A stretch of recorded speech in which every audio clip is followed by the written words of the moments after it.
Thanks to movies like Pirates of the Caribbean and Treasure Island, most people have heard of pirates and know some of their more common traditions. However, some of these traditions have been forgotten or misconstrued. So here are 9 bizarre pirate traditions you didn't know about.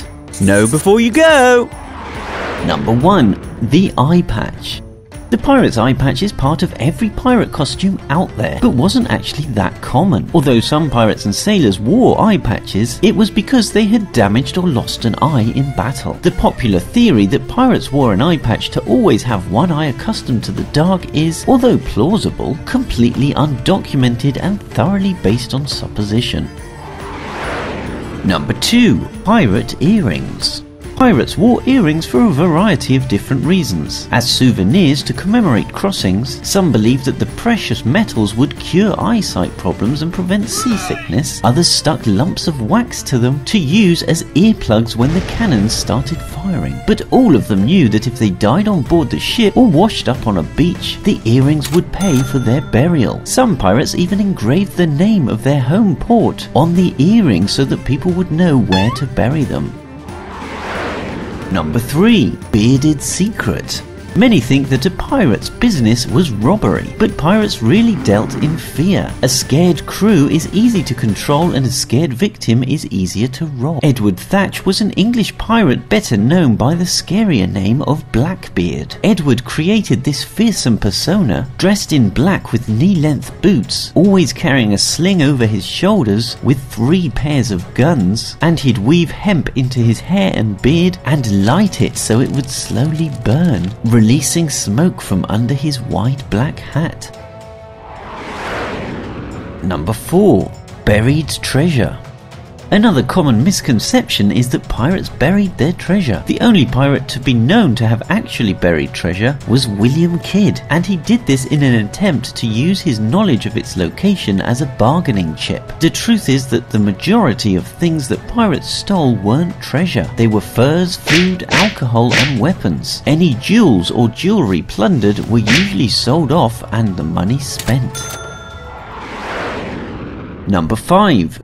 Julius Caesar was captured by pirates.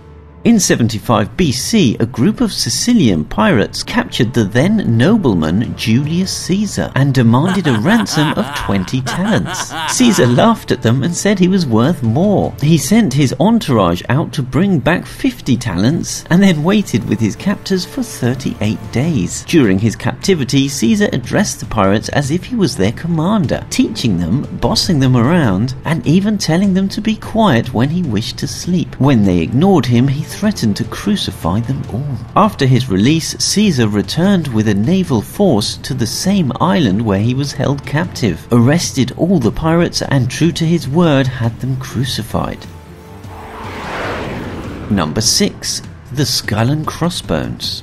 This symbol is internationally recognized as the pirate flag, but what a lot of people don't know is that the symbol wasn't the only pirate flag. It was documented first in a book by Captain Charles Johnson in 1724, where it appeared alongside other flags. Red skeletons, men standing on skulls, and Blackbeard's flag was actually a skeletal demon toasting the devil while spearing a bleeding heart.